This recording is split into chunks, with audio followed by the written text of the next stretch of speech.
கலாசார பிரதி அமைச்சர் கமகெதர திசாநாயக்க கருத்தினை வெளியிட்டிருந்தார். கலாசார நிதியத்தில் 8,000 மில்லியன் ரூபாய் மோசடி இடம்பெற்றுள்ளமை அரசாங்கத்தினால் நியமிக்கப்பட்ட ஆணைக்குழுவினால் கண்டுபிடிக்கப்பட்டுள்ளதாக அவர் குறிப்பிட்டுள்ளார். கமகெதர திசாநாயக்க குறிப்பிடும் செயற்குழு 2025ஆம் ஆண்டு ஜூலை மாதம் 15ஆம் தேதி அமைச்சரவை தீர்மானத்துக்கு அமைய நியமிக்கப்பட்டுள்ளது. அந்த குழு 2 மாதங்களுக்குள் அறிக்கை சமர்ப்பிக்க வேண்டும் என்று குறிப்பிடுகின்றார்.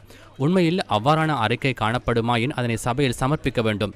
நாம் அனைவரும் அது தொடர்பில் அறிந்து கொள்வதற்காக சபையில் சமர்ப்பிக்க வேண்டும். அவ்வாறு இல்லையாயின் கௌரவ பிரதி சபாநாயகரே, பௌத்த தர்மத்தின் பிரகாரம் தண்டனை வழங்க வேண்டிய தவறினையே கமகெதர திசாநாயக்க செய்துள்ளார். பிரதி சபாநாயகரே, இது மத்திய கலாசார நிதிய சட்டமாகும். நிதியினை பயன்படுத்தும் முறை தொடர்பில் இந்த சட்டத்தில் தெளிவாக குறிப்பிடப்பட்டுள்ளது. 2016ஆம் ஆண்டு தொடக்கம் 2019ஆம் ஆண்டு வரை நிதி தவறாக பயன்படுத்தப்பட்டுள்ளது.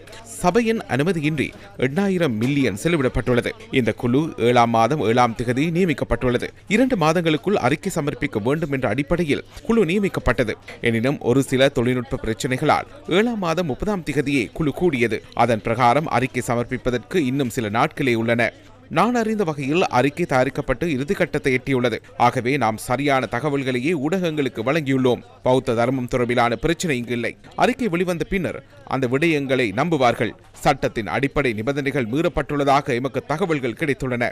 நிபந்தனைகள் மீறப்பட்டுள்ளன. அறிக்கை கிடைத்ததன் பின்னர் ஏனைய விடயங்கள் தொடர்பில் கலந்துரையாடுவோம்.